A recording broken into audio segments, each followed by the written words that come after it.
¿Qué tal? Otra vez con el placer de saludarlos, esperando que se encuentren muy bien de salud siempre. Procedemos a hacer la explicación en tanto a la materia de sociología jurídica y sus atribuciones respondientes a este primer semana de trabajo. El primer tema que vamos a visualizar es la función integradora del Estado. El Estado se va a poder caracterizar como ese ente jurídico que se va a encargar de regular nuestro comportamiento en sociedad dependiendo del territorio y nuestros usos y costumbres. Podemos preguntarnos muchas veces que cuál es la finalidad del Estado. Bien, el Estado se va a entender como aquella finalidad o aquella pretensión o aquel contexto o institución que me va a permitir a mí convivir con otros resguardando en cierto tipo de derechos. ¿Cuál va a ser este tipo de tenor?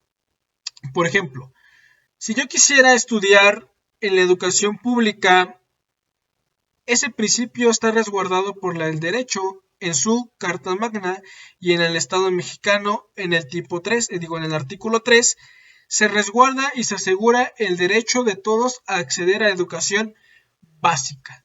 Entonces, ¿cuál será la función de integradora del Estado? Preguntémonos por un momento qué es integración. La integración hace alusión al término de cohesión. Cohesión entendámoslo como que la unidad que va a existir entre qué? Entre los miembros de algún tipo de sociedad, pero específicamente en los de algún tipo de derecho o Estado. Ahora, el derecho va a ser el instrumento encargado de regular esta integración. ¿Por qué? ¿Todos convivimos en sociedad? Sí. Pero ¿cómo nos comportamos? La mayoría de los individuos nos adecuamos a lo que está dictaminado. ¿Por qué? Por el derecho. Yo no transgredo, yo no agredo a un individuo. ¿Por qué? Porque está resguardado en el derecho su principio jurídico de la integridad física. ¿Correctos? Ahora, el derecho va a encargarse entonces de qué? De regular o de establecer los límites de la conducta deseada.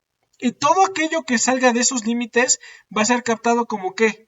Como la conducta indeseable, el crimen o hablando jurídicamente del delito. Esa es la función integradora del Estado.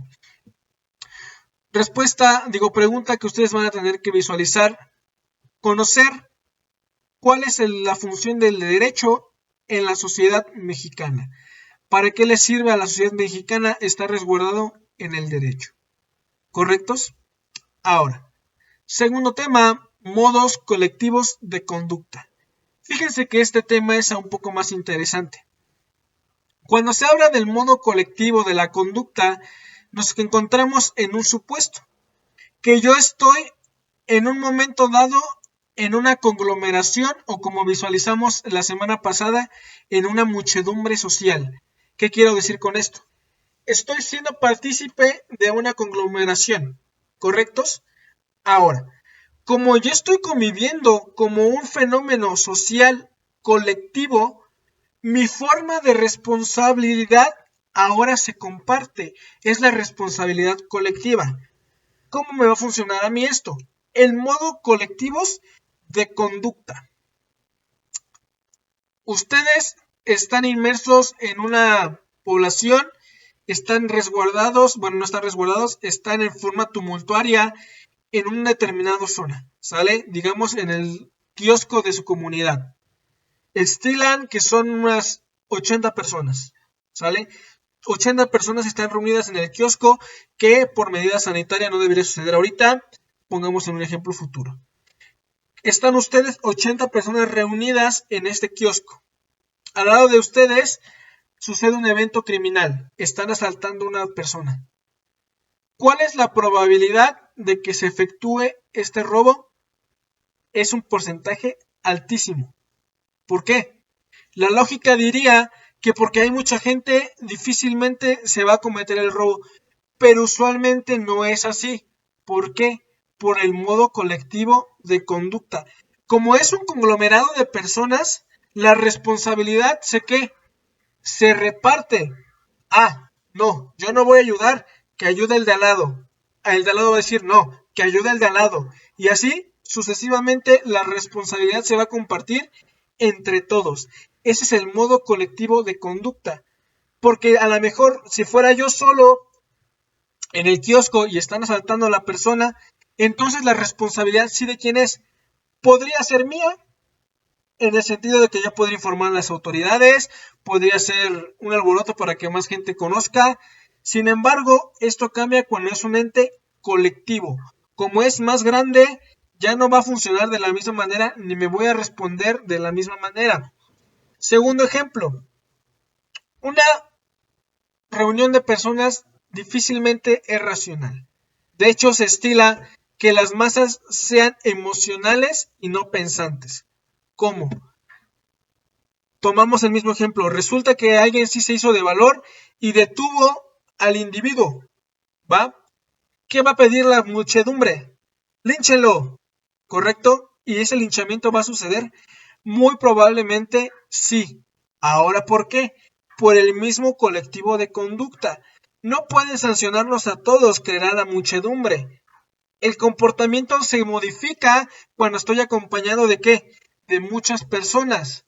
Si fuera yo solo, difícilmente yo me animaría a lincharlo, porque la responsabilidad ahora sí cae directamente en mí. Pero como son muchas personas, voy a compartir ¿qué?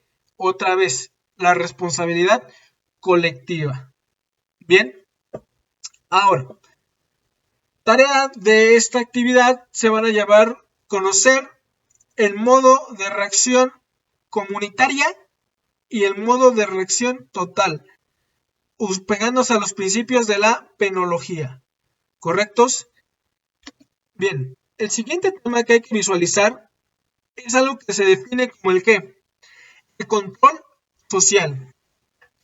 Fíjense ustedes, muchachos, que el control social es parte de la definición actual de criminología o del fenómeno criminal que ustedes ya saben de memoria, compuestos por crimen, criminalidad, víctima y control social. ¿Qué es el control social entonces? Este control social yo lo puedo entender como la manera en que se va a regular el comportamiento de mis individuos. ¿Cómo? Por medio de dos tenores. Control social formal, control social informal. El control social formal va a ser aquel caracterizado porque está resguardado en principios jurídicos. ¿Cómo? Voy caminando ebrio por la calle, tambaleándome, y a lo lejos veo una patrulla. Y de repente mi comportamiento se va a modificar. Voy a tratar de caminar más erguido, voy a caminar más derecho, o a lo mejor voy a tratar de correr para escapar de la posible represión. ¿Por qué sucedió así si la patrulla no me hizo un alto o me señaló en mi momento la conducta? Por el control social formal. El control social formal va a ser aquel que esté resguardado en algún tipo de ley. Todos los principios jurídicos son controles sociales. Su finalidad es ¿qué? Controlar a mi comunidad. Segundo supuesto, control social informal. Voy caminando por la calle y a lo lejos veo que se acerca mi mamá. Lo mismo va a suceder. Voy a comportarme de manera distinta. Caminaré más erguido, caminaré de manera que no se note el estado de alcoholismo en el que estoy. ¿Por qué sucede esto? Por un control social, pero ahora informal. ¿Cuál es el control social informal entonces? El que se sustenta en principios morales, no jurídicos, morales. La escuela, la iglesia, el trabajo, la familia, como decíamos en el ejemplo, es la manera en que yo voy a controlar mi comportamiento porque hay un ente externo. Jurídicamente sustentado, control social formal. Moralmente sustentado, control social informal. ¿Sale? Bien. ¿Cuál va a ser la pregunta que hay que responder en ese supuesto? ¿Cuál es el control social más efectivo? ¿El formal o el informal? ¿Y por qué? Argumenten su respuesta. Siguiente tema. Sociabilización de la conducta. Todas las conductas que yo expreso de niño se me orientan a que sean socialmente funcionales. ¿Qué quiero decir con esto? Que todo el comportamiento que yo voy a expresar debe estar orientado a buscar cierto tipo de ¿qué? De beneficio, que mis conductas sean sociables. El niño cuando es pequeño y quiere jugar con algo, llega y lo toma, no importando que alguien más ya esté jugando con él. ¿Qué va a suceder en ese momento? La madre del pequeño le va a instruir que el niño estaba jugando previamente con el juguete, que le regrese el mismo y que espere su turno. El niño adoptará este principio y aprenderá que para que yo pueda hacer uso de algún instrumento o situación, debo de estar consciente de que a lo mejor tiene prioridad quien estuvo antes o quien llegó con mayor rango hacia mí. Todas mis conductas se pretenden de que sean ¿qué? Sociables. Cuando la conducta ya no se adecua a esos parámetros de sociabilidad, caemos en poder expresar qué tipo de conductas: asociales, parasociales o antisociales. ¿Correctos? Entonces, ¿cuál va a ser la pretensión de la socialización de la conducta?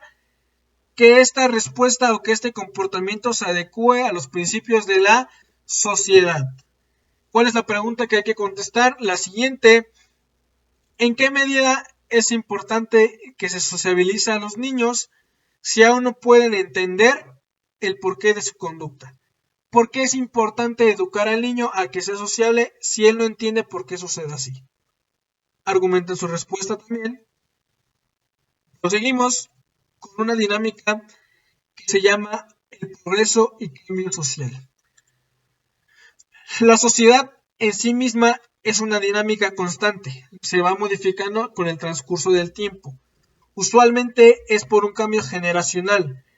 El comportamiento que expresamos nosotros no es el mismo que expresó nuestros padres y a su vez nuestros padres, sus abuelos y así sucesivamente.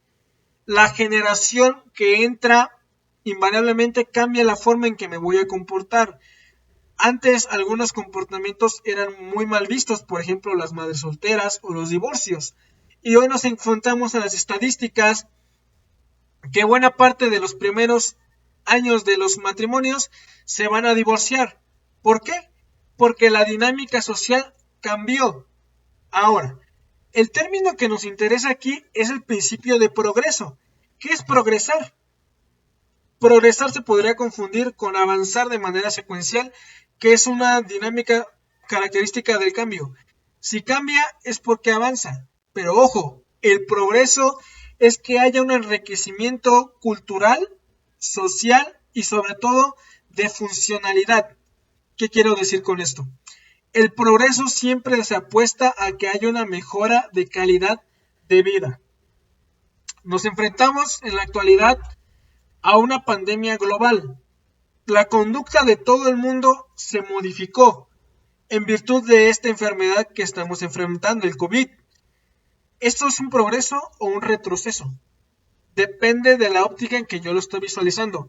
En este momento estoy en un progreso, porque al evitar que se siga contagiando a la gente, estoy progresando hacia cambiar esta dinámica. Pero ojo, creo que de los aprendizajes más interesantes que nos deja este proceso de pandemia es el hecho de que el mundo se está modificando por sí solo. ¿Por qué?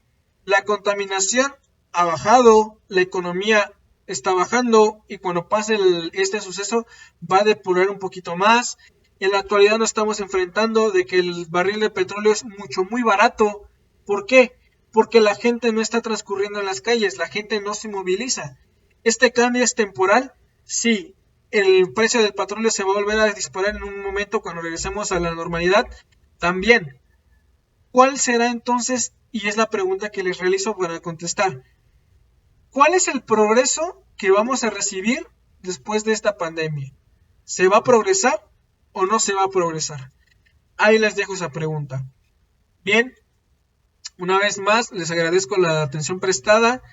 No olviden acatar las indicaciones de salud y en lo posible no salgan de casa. Esencialmente a cumplir o a satisfacer necesidades básicas. Cuídense mucho y nos estamos viendo próximamente en aulas.